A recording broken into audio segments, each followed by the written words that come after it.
सभी को नमस्कार। Chemistry by Kapil Dangi sir YouTube channel पे अपन ने अब तक 5 चैप्टर कंप्लीट कर लिए हैं। ये है solution, chemical kinetics, electrochemistry, surface chemistry और कोऑर्डिनेशन कंपाउंड्स। आज अपन इनऑर्गेनिक केमिस्ट्री से संबंधित एक बहुत ही महत्वपूर्ण चैप्टर शुरू करने जा रहे हैं जिसका नाम है पी ब्लॉक एलिमेंट्स।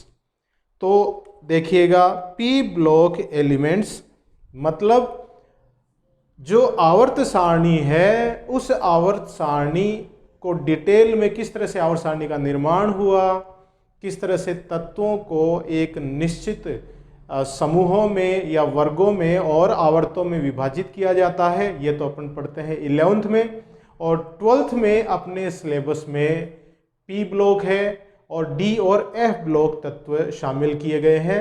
और 11th में अपन पढ़ते हैं एस खंड और पी खंड के 2 समूह। तो देखिएगा, पी ब्लॉक एलिमेंट्स जो प्रकृति में पाए जाने वाले तत्व हैं उनको आवर्त सारणी में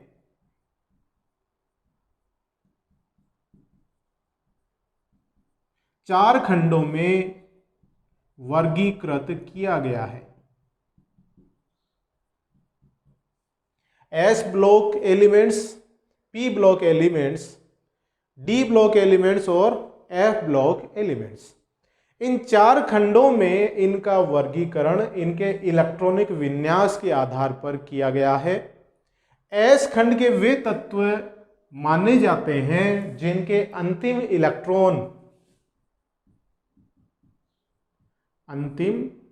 इलेक्ट्रॉन एस कक्षक में प्रवेश करते हैं। किन तत्वों को एस खंड में रखा गया है? जिनका अंतिम इलेक्ट्रॉन एस कक्षकों में प्रवेश करता है या इलेक्ट्रॉन एस कक्षक में प्रवेश करते हैं। पी खंड में वे तत्व शामिल किए गए हैं जिनके अंतिम इलेक्ट्रॉन पी कक्षक में प्रवेश करते हैं। और डी खंड में वे तत्व शामिल करे गए हैं जिनके अंतिम इलेक्ट्रॉन डी कक्षकों में प्रवेश करते हैं। और एफ खंड में वे तत्व शामिल करे गए हैं जिनके अंतिम इलेक्ट्रॉन एफ कक्षकों में प्रवेश करते हैं। कि इनमें जब इलेक्ट्रॉन भरे जाते हैं तो अंतिम इलेक्ट्रॉन किस प्रकार के कक्षक में प्रवेश करता है उसके आधार पर तत्वों को इन ब्लॉक्स में रखा जाता है। इनमें एस खंड के जो तत्व हैं वो अपनी 11th में पढ़ चुके हैं, पी खंड पढ़ेंगे 12th में, डी खंड पढ़ेंगे और एफ खंड अपन 12th में पढ़ते हैं। अब देखिएगा, यहाँ पर जो एस खंड है, डी खंड है और एफ खंड है, ये जो 3 खंड हैं एस, डी और एफ, इन खंडों के सभी तत्व कैसे हैं? धात्विक प्रकृति के हैं, धातु हैं। और जो पी खंड के तत्व हैं उनमें धातु भी हैं, उपधातु भी हैं और अधातु भी हैं। तीनों प्रकार के तत्व पी खंड में पाए जाते हैं। क्लियर है चीज? अब देखिएगा, अपन शुरुआत करते हैं पी ब्लॉक एलिमेंट्स, पी खंड के तत्वों की। आवर्त सारणी में जो 4 खंड हैं उनमें एफ खंड के तत्वों को आवर्त सारणी से बाहर रखा गया है। अपन जानते हैं कि जो एस उपकोष होता है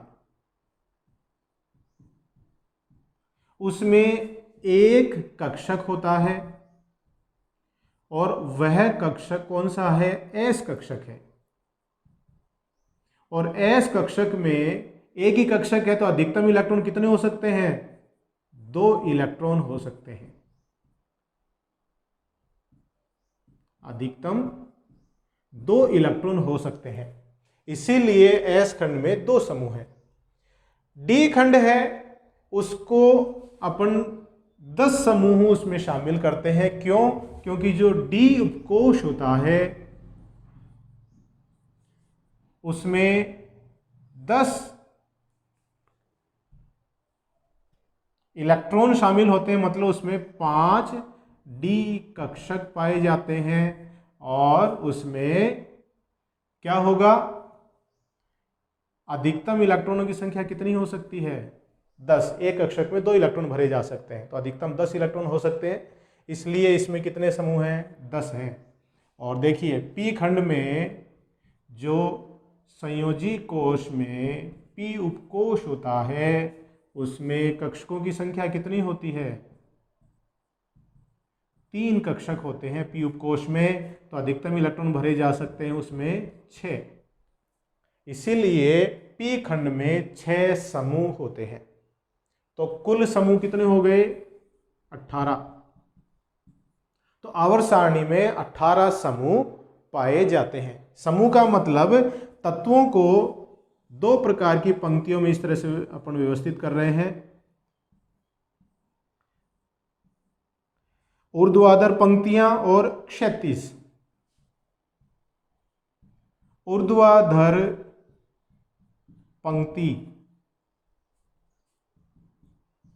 का मतलब है खड़ी पंक्ति,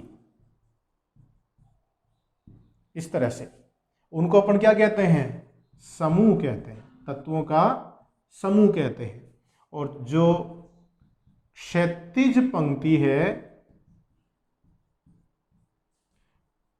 मतलब इस तरह से बाएं से दाएं, तो उसे अपन क्या कहते हैं? आवर्त कहते हैं। आवर्त सारणी में कितने समूह हैं? अभी अपन ने देखा 18। और आवर्त कितने होते हैं? 7।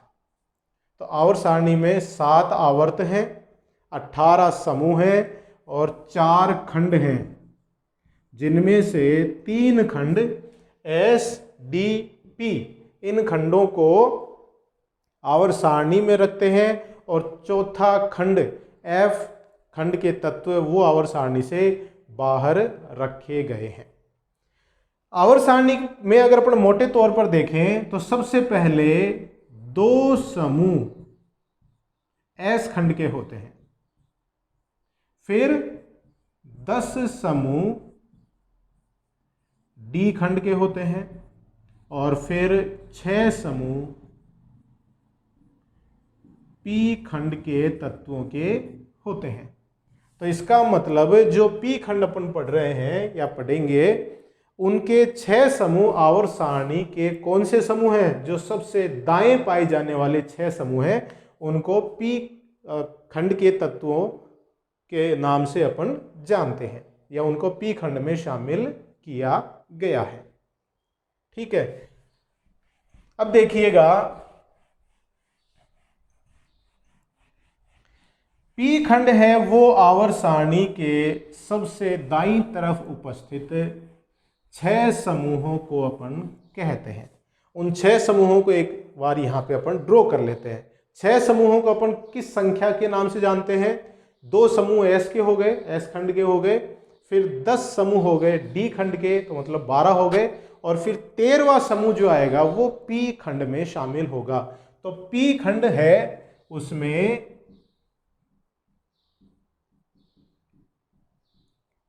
समूह 13 से 18 तक के तत्वों को शामिल किया गया है। पी खंड के तत्वों को प्रसामान्य या प्रतिनिधि तत्व भी कहते हैं। रिप्रेजेंटेटिव एलिमेंट्स भी इनको कहा जाता है। इनका सामान्य इलेक्ट्रॉनिक विन्यास अगर अपन देखें तो ये होता है NS2NP1-6, 1-6, माइनस नहीं है, 1-6। मतलब इसके संयोजी कोश में S और P 2 प्रकार के कक्षकों में S कक्षक हैं वो तो पूर्ण पूरित होते हैं, और जो P कक्षक हैं उनमें इलेक्ट्रॉनों की संख्या 1 से लेकर 6 तक हो सकती है। ठीक है, तो ये इनका सामान्य इलेक्ट्रॉनिक विन्यास होता है। अब देखिए, मैं यहाँ पे एक चार्ट बना रहा हूं जिसमें सभी पी खंड के तत्वों को शामिल करते हैं। सबसे पहले देखिए एक आउटलाइन बना लेते हैं।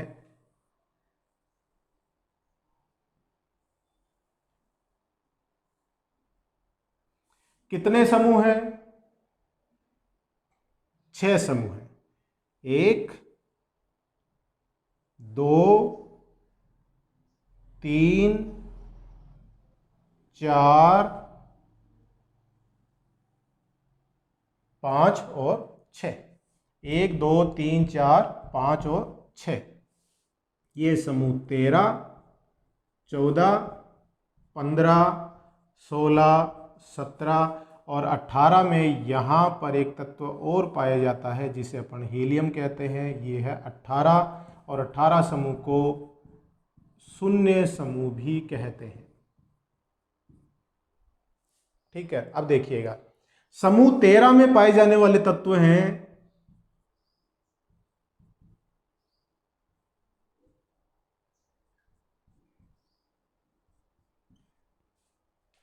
बोरॉन, एल्यूमिनियम, गैलियम, इंडियम और थैलियम।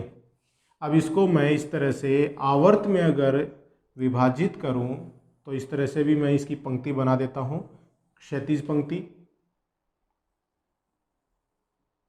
तो ये समूह 13, इसमें बोरॉन का परमाणु क्रमांक 5, एल्यूमिनियम का 13, गैलियम 31, इंडियम हो गया 49 और थैलियम हो गया 81।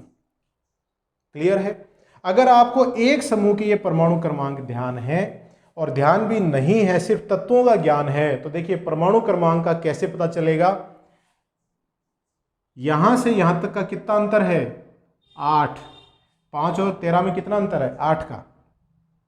यहां से यहां कितना अंतर है? 18। यहां से यहां भी 18 और यहां से यहां अंतर है 32।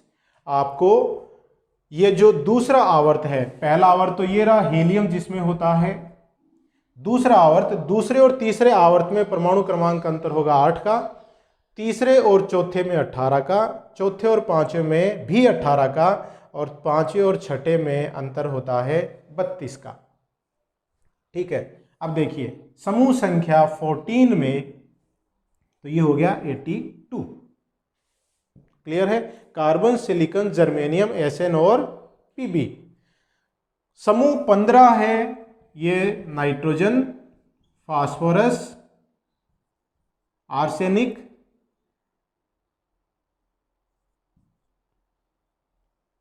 और ये bismuth. Nitrogen, phosphorus, arsenic, antimony और बिस्मिथ। और ये हो गया कार्बन, सिलिकॉन, जर्मेनियम, टिन और लेड। ये कार्बन परिवार हो गए। तो देखिए एक एक बढ़ाते चले जाओ। 7, 15, 33, 51 और ये हो गया 83, 83। तो यहाँ पे देखिए आप अंतर वही चल रहा है, 8, 18, 18 और 32 का। समूह 16 में ऑक्सीजन, सल्फर, सेलेनियम, टेलुरियम और पोलोनियम।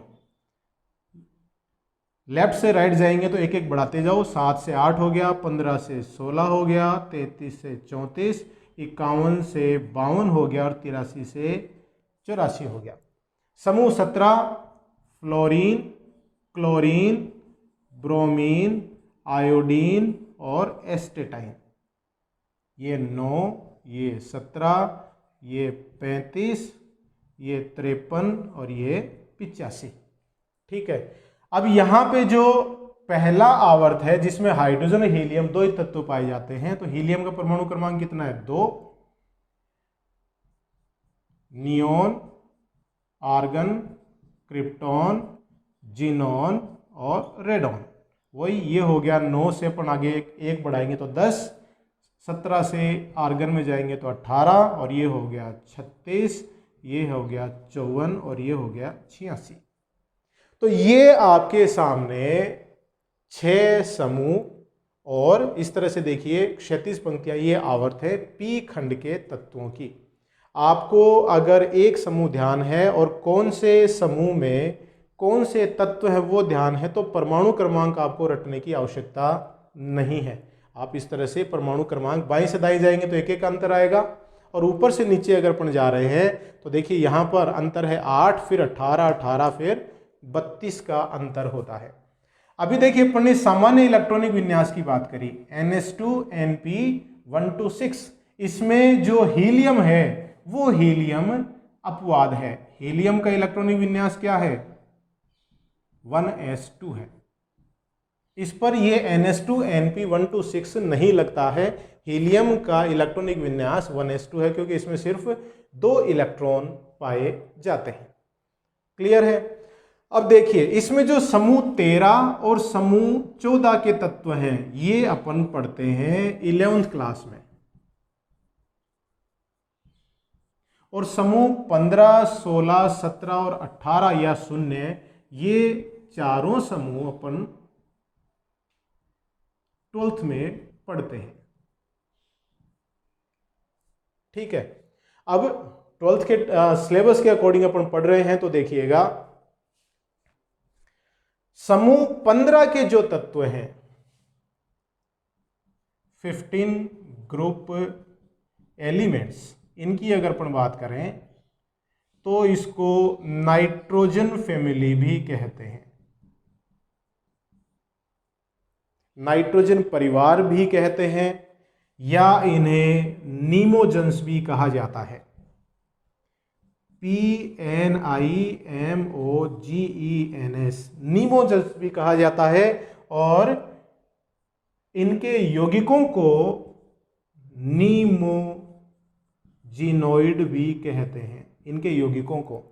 नीमोजन्स का मतलब क्या है? नीमोजन्स एक ग्रीक शब्द होता है नीमोजन, जिसका अर्थ होता है सफोकेशन,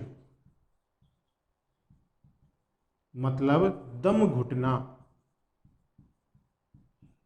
तो इन गैस या इन तत्वों की उपस्थिति में श्वास लेने में परेशानी होती है या दम घुटता है, इसीलिए इनको नीमोजन्स कहते हैं। तो ये समूह 15 के तत्व है। समूह 16 के जो तत्व हैं जिन्हें ऑक्सीजन फैमिली कहा जाता है, ऑक्सीजन फैमिली, क्योंकि देखिए इसमें सबसे ऊपर ऑक्सीजन है। इन तत्वों को कैल्कोजन या चाल्कोजन के नाम से भी जाना जाता है। कैल्कोजन या चाल्कोजन का मतलब क्या है? ओर फॉर्मिंग, मतलब प्रकृति में पाए जाने वाले जो अयस्क होते हैं, धातुओं के अयस्क, वो ज्यादातर अयस्क इन तत्वों के साथ बने यौगिकों के रूप में पाए जाते हैं। मतलब या तो ऑक्साइड के रूप में पाए जाते हैं या सल्फाइड के रूप में पाए जाते हैं। कुछ सेलेनाइड भी होते हैं, टेलुराइड भी होते हैं, तो इसलिए इनको कैल्कोजन या चाल्कोजन भी कहते हैं समूह 16 के तत्वों को। समूह 17 है, इनके तत्वों को हैलोजन भी अपन कहते हैं। समूह 17 क्या बोलते हैं? हैलोजन्स। हैलोजन्स का क्या मतलब है? देखिए इसमें 2 भाग हैं। हैलो मानी साल्ट और जन्स का मतलब है फॉर्मेशन। तो प्रकृति में पाए जाने वाले जो विभिन्न तत्व हैं उनके लवण समूह 17 के जो तत्व हैं इनके रूप में पाए जाते हैं, या तो क्लोराइड के रूप में, फ्लोराइड के रूप में, ब्रोमाइड के रूप में। जैसे NaCl जो खाने वाला नमक है वो क्या है? सोडियम क्लोराइड, तो ये Cl के साथ बना यौगिक है। तो प्रकृति में पाए जाने वाले जो लवण हैं वो इन तत्वों के साथ बने यौगिक होते हैं, इसीलिए इनको हैलोजन्स भी कहा जाता है। समूह 18 है या ग्रुप 18 है, उनके तत्वों को समूह 18 के तत्वों को इनर्ट गैसें कहते हैं। इनर्ट गैसेस, अक्रिय गैसें हैं, क्योंकि एक तो गैसीय प्रावस्था में है और इनकी क्रियाशीलता का मान बहुत कम होता है। क्यों कम होता है?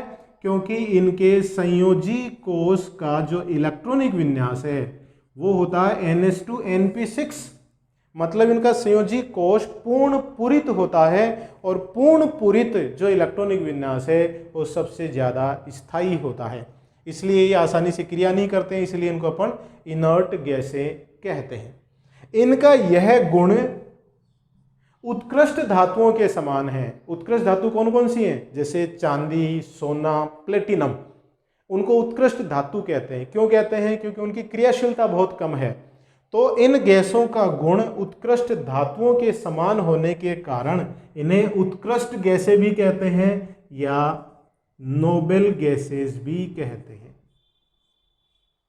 तो समूह 18 है, उनके तत्वों को अक्रिय गैसें या उत्कृष्ट गैसें भी बोला जाता है। इनकी क्रियाशीलता का मान बहुत कम होता है। क्लियर? अब इसमें देखिएगा पी खंड में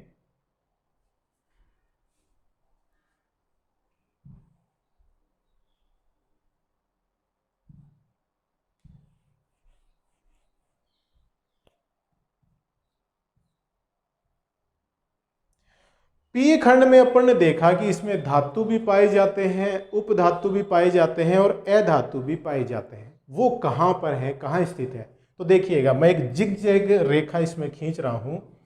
यहाँ देखिएगा ये वाली रेखा, जिसको मैं थोड़ा डार्क कर किए जा रहा हूँ। यहाँ पे देखिए, ये फिर नीचे आए, फिर दाईं तरफ मुड़ गए, फिर नीचे, फिर दाईं तरफ मुड़ गए, फिर नीचे, फिर दाईं तरफ मुड़ गए, और फिर नीचे, और फिर दाईं तरफ मुड़ गए। साथ में ये तत्व भी, एक तत्व जर्मेनियम हो गया, एक ये एंटीमनी हो गया। देखिए, मैंने पी खंड को इस जिग-जैग रेखा द्वारा दो भागों में विभाजित कर दिया, रेखा के बाईं तरफ और रेखा के दाईं तरफ। तो ये जो जिग-जैग रेखा है, जिग-जैग लाइन जो यहां पे बनाई है, इसके दाईं तरफ सभी तत्व कैसे हैं? अधातु हैं, अधात्विक प्रकृति के हैं। बाईं तरफ सभी तत्व धातु हैं, और रेखा के ऊपर स्थित तत्व कैसे हैं? उपधातु हैं। देखिए, ये रेखा है। तो उपधातु कौन कौन से हुए? अगर उपधातु की बात करें तो boron, silicon, arsenic, tellurium, astatine, और साथ में जर्मेनियम और एंटीमनी, ये तत्व उपधातु हैं।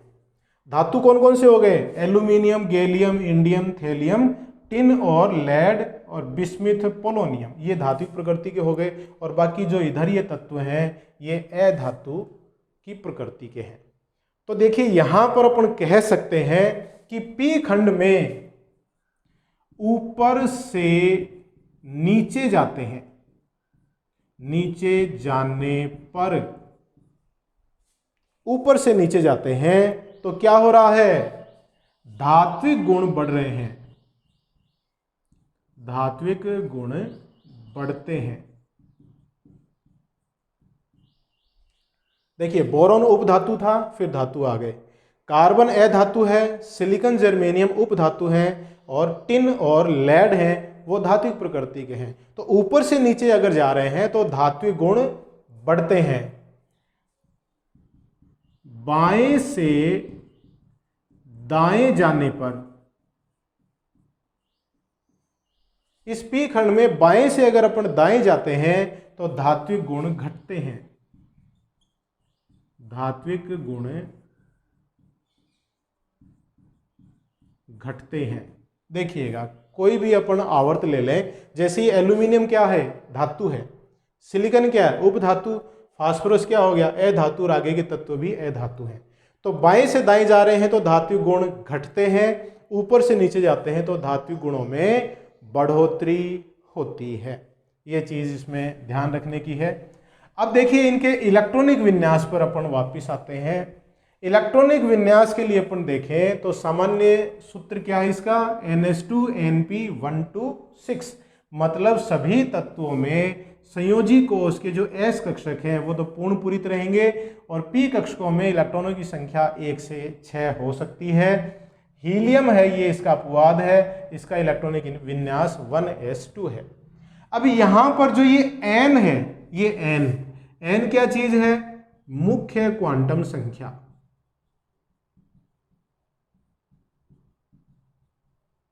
ये मुख्य क्वांटम संख्या तत्व के संयोजी कोष को दर्शाती है कि कौन सा संयोजी कोष है, दूसरा है, तीसरा है, चौथा है, जो भी।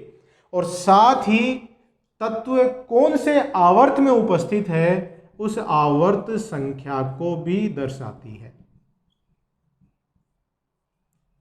n है वो मुख्य क्वांटम संख्या है, ये तत्व के लिए संयोजी कोष की संख्या और आवर्त संख्या को भी दर्शाती है। अगर आपको p खंड में किसी तत्व की स्थिति का ज्ञान है तो आप उसका इलेक्ट्रॉनिक विन्यास आसानी से लिख सकते हैं। किसी भी तत्व के लिए इलेक्ट्रॉनिक विन्यास को रटने की आवश्यकता नहीं है। देखिएगा मैं यहाँ पे ये अलग अलग समूहों के लिए इलेक्ट्रॉनिक विन्यास अगर लिखूं तो देखिए समूह 13 के लिए इलेक्ट्रॉनिक विन्यास यहाँ पे क्या हो जाएगा, NS2Np1 NS2Np1 हो जाता है। मतलब इसमें 13 में जितने भी तत्व हैं उनके संयोजी कोष के p कक्षक में सिर्फ एक इलेक्ट्रॉन होगा। समूह 14 है उसके लिए NS2Np2, समूह 15 है वो हो गया NS2Np3, समूह 16 है उसके लिए हो गया NS2Np4 और समूह 17 के लिए NS2Np5 और समूह 18 या 0 के लिए NS2Np6 इलेक्ट्रॉनिक विन्यास हो जाते हैं। तो ये तो समूह के लिए हो गए, ठीक है। अब देखिए सिंपल सा फंडा है कि आपको जैसे कोई भी तत्व लेना है, जैसे मैं कोई भी तत्व ले लूं इसमें, जैसे आपने ये ले लिया आर्सेनिक कि भाई आर्सेनिक का इलेक्ट्रॉनिक विन्यास लिखिए। आपको पता है आर्सेनिक कहाँ है, समूह 15 के समूह में ऊपर से जाते हैं तो नीचे जाने पर तीसरा तत्व है। तो समूह 15 का सामान्य इलेक्ट्रॉनिक विन्यास क्या है, NS2Np3 है। क्लियर। n क्या है, आवर्त संख्या। तो आर्सेनिक है उसके लिए कौन सा आवर्त हो गया, ये कौन सा आवर्त है, पहला आवर्त तो हीलियम वाला, दूसरा आवर्त ये, तीसरा चौथा आवर्त हो गया। तो आवर्त है 4, तो इसके लिए n का मान हो गया 4। तो यहां देखिए समूह 15 में यहां पर आप n की जगह क्या रख दो, 4। तो 4s2 4p3 इसका इलेक्ट्रॉनिक विन्यास हो जाता है। किसका हो गया ये, आर्सेनिक के लिए हो गया 4s2 4p3। और कोई भी ले लेते हैं अपन, जैसे टिन है, टिन, इसका इलेक्ट्रॉनिक विन्यास अगर आपको लिखना है तो टिन कहां है, समूह 14 में है। और समूह 14 के लिए ये रहा इलेक्ट्रॉनिक विन्यास NS2Np2 होगा। अब n का मान देखिए क्या है, आवर्त संख्या है।